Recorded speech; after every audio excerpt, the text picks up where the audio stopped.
My presentation described our prospective phase 2 clinical trial comparing metronomic chemotherapy with conventional chemotherapy as backbones for immunotherapy. And this study is a prospective phase 2 clinical trial, and we used Bayesian adaptive randomization and efficacy monitoring. At the meeting, I presented the efficacy and safety profile of various immunotherapy combinations, including the combination of metronomic chemotherapy and PD-1 blockade.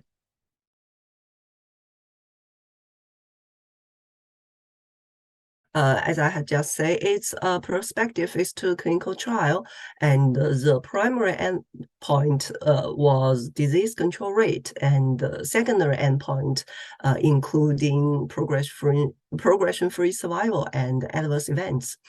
And the aim was to compare metronomic chemotherapy with conventional chemotherapy as backbone for PD-1 blockade.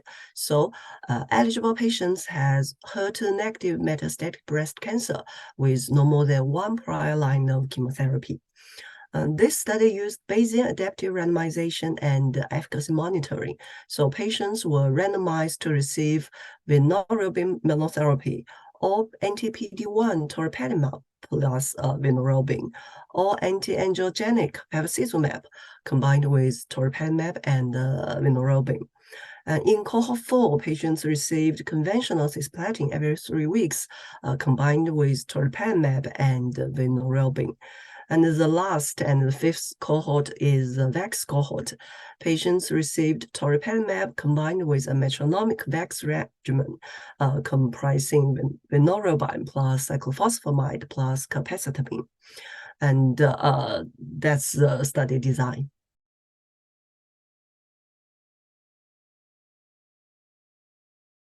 A total of 103 patients were randomized.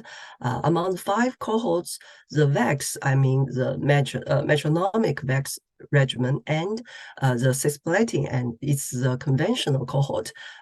Both of them had the highest disease control rate. But progression-free survival of patients in the VAX cohort was the longest, reaching 6.6 months, while in the cisplatin cohort, patients' progression-free survival was shorter, only 3.5 months.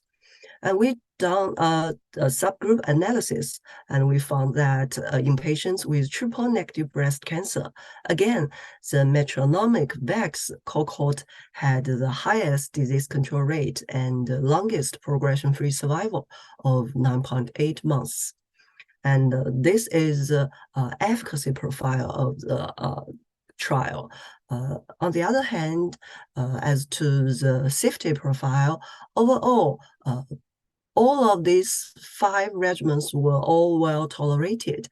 Adverse events of any grade occurred in 66% of patients, and nausea was more common in the cisplatin cohort.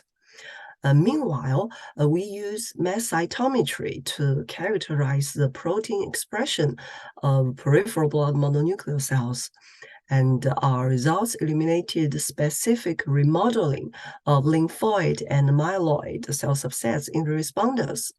We found that alternation of this systemic immune profile rather than baseline characteristics exhibited a substantial correlation with immunotherapy response.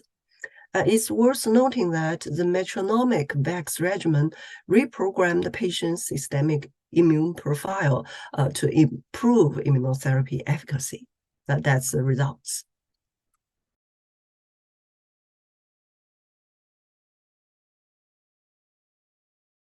I think after our study in immune cold tumors such as breast cancer, choosing an appropriate combination regimen may have more clinical value than just looking for the limited subgroups that may benefit. Because, current immunotherapy combinations mainly rely on clinical perspective and empirical data, sometimes with weak scientific rationale. Despite the expanding use of conventional chemotherapy as immunotherapy backbones, few studies are trying to explore optimal immunotherapy combinations. So to our knowledge, this is the first study comparing metronomic chemotherapy with conventional chemotherapy as backbones for immunotherapy.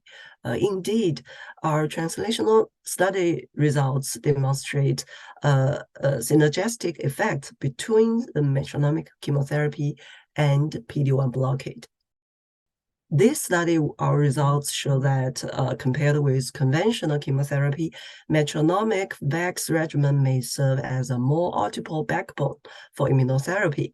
Meanwhile, the METEOR-2 study, which just published in JAMA Oncology, they found that the metronomic VAX regimen may provide more prolonged disease control than conventional paclitaxel. So we have just started another phase 2 clinical trial to compare metronomic VAX regimen with or without immunotherapy in patients with breast cancer. So I hope to share the results of this study with you in the future.